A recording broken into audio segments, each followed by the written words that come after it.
கட்டாய கல்வி உரிமை சட்டத்தின் கீழ் கல்வி பெறும் ஏழை மாணவர்களுக்கு மத்திய அரசால் நிதி வழங்கப்படாததை எதிர்த்து கோவை மாவட்ட ஆட்சியர் அலுவலகம் முன்பு மறுமலர்ச்சி மக்கள் இயக்கத்தினர் வித்தியாசமான முறையில் போராட்டத்தில் ஈடுபட்டனர். இந்த போராட்டத்தில் கல்வி வாய்ப்பு இழந்த 1.5 லட்சம் மாணவர்களிடம் மன்னிப்பு கேட்கும் விதமாக சாரிமா என எழுதிய பதாகைகளுடன் மண்டியிட்டு கண்ணீர் மல்க கையெழுத்து செய்தனர். போராட்டத்தின் போது சிலர் பிரதமர் மற்றும் முதல்வர் முகமூடியுடன் தோன்றி போராட்டக்காரர்களை பெரும்பால் அடித்தனர். இதன் மூலம் RTE கல்வி நிதியை வழங்க தவறிய மத்திய மற்றும் மாநில அரசுகள் மீது குற்றம் சாட்டி தங்கள் கோரிக்கையை வலியுறுத்தினர். பிரதமரும் முதல்வரும் முடங்கிய கல்வி உரிமையை மீட்டுத்தர இயலாத நிலையை தங்களால் சகிக்க முடியவில்லை என்பதையும் இது எதிர்கால மாணவர்களின் கல்வி வாழ்க்கையை பாதிக்கும் என்பதை வாசகங்கள் மூலமாக வெளிப்படுத்தினர். இன்றைக்கு கோவையில் மறுமலர்ச்சி மக்கள் இயக்கத்தின் சார்பாக பள்ளி குழந்தைகளிடம் மண்டியிட்டு மன்னிப்பு கேட்கின்ற ஒரு போராட்டத்தை நாங்கள் நடத்தி இருக்கின்றோம்.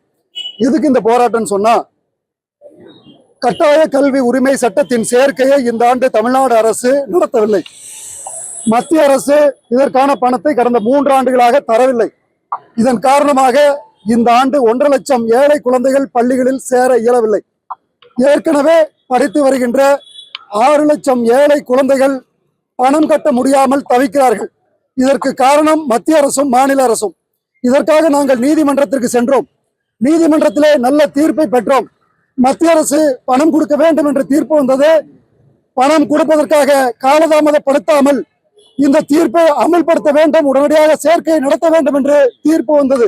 ஆனால் மத்திய அரசு மாநில அரசு 2 அரசுகளும் தீர்ப்பை மதிக்கவில்லை. 60 நாட்களுக்கு மேலாகிவிட்டது தீர்ப்பு வந்து.